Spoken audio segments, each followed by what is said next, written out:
ายดีมาพบข้าพเจ้าอีกครั้งเนาะอากงเนาะในสองอากงชาแนลนี้มื้อนี้ข้าพเจ้าจะมานำเสนอเกี่ยวกับการฝากเงินบิตคอยน์เนาะ BTC เข้า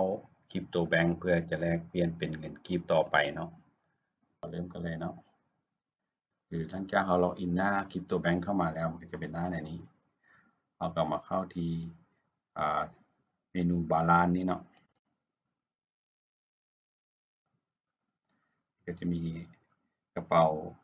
เงินแต่ละชนิดอยู่นี่เนาะประมาณนี้ซึ่งของข้าพเจ้ามีตอนนี้มัน 32,700 กีบแล้วก็มีคริปโตแบงก์นี่เนาะ SF นี่อยู่ที่ 34.8 SF มีบิตคอยน์อยู่ 0.0000575 นี่เนาะวันนี้จะมาฝากบิตคอยน์เขาก็คือมาเลือกที่บิตคอยน์นี่เนาะรายการที่5นี่เลยกด deposit นี่เนาะเพื่อจะเอาเข้าคันเอาออกก็เป็น withdraw กดที่ deposit นี่มันก็จะส่งกระเป๋าบิตคอยน์ของคริปโตแบงก์มาให้นะเราก็มีแต่โอนบิตคอยน์ไปให้ตามที่อยู่นี้เนาะเราอาจจะสแกนเข้าไปเลยก็ได้หรือว่าเอาที่อยู่ตัวนี้ก๊อปเอาที่อยู่ตัวนี้ไปแล้วก็ส่งมาเนาะหรือว่าผู้ใดมีโทรศัพท์มันยังก็มาสแกน QR Code นี้ส่งเข้ามาเลยเนาะข้าพเจ้าจะส่งไปอยู่ที่ประมาณแสนกีบถ้ามันได้แสนกีบนี่มันถึงจะ BTC ตอนนี้เรามาเบิ่งเนาะแสนกีบถึงอยู่ 0.034 BTC เนาะก็คือข้าพเจ้าจะใส่โทรศัพท์สแกนเข้าไปเนาะจากกระเป๋าบิตคอยน์อีกตัวหนึ่งก็รออีกจักหน่อยเนาะเพราะว่าเวลาสแกนเข้าไปแล้วมันก็ใช้เวลาในการโอนไปก็ประมาณ25นาทีหรือว่า30นาทีเนี่ยประมาณ30นาทีเนี่ยเนาะเราจะกลับมาอีกวันหนึ่งเนาะข้าพเจ้าจะขอ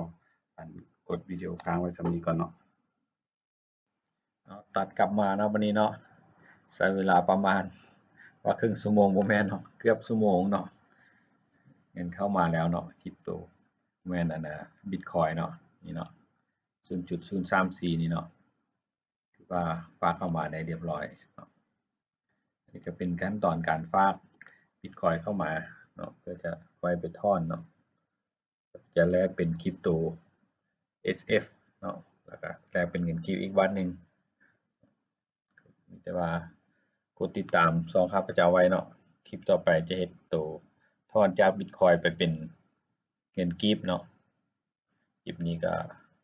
ขอขอบใจหลายๆเนาะสำหรับผู้ที่สละเวลาอันมีค่าชมวิดีโอข้าพเจ้าเนาะแล้วก็ขอบใจสำหรับท่านที่กด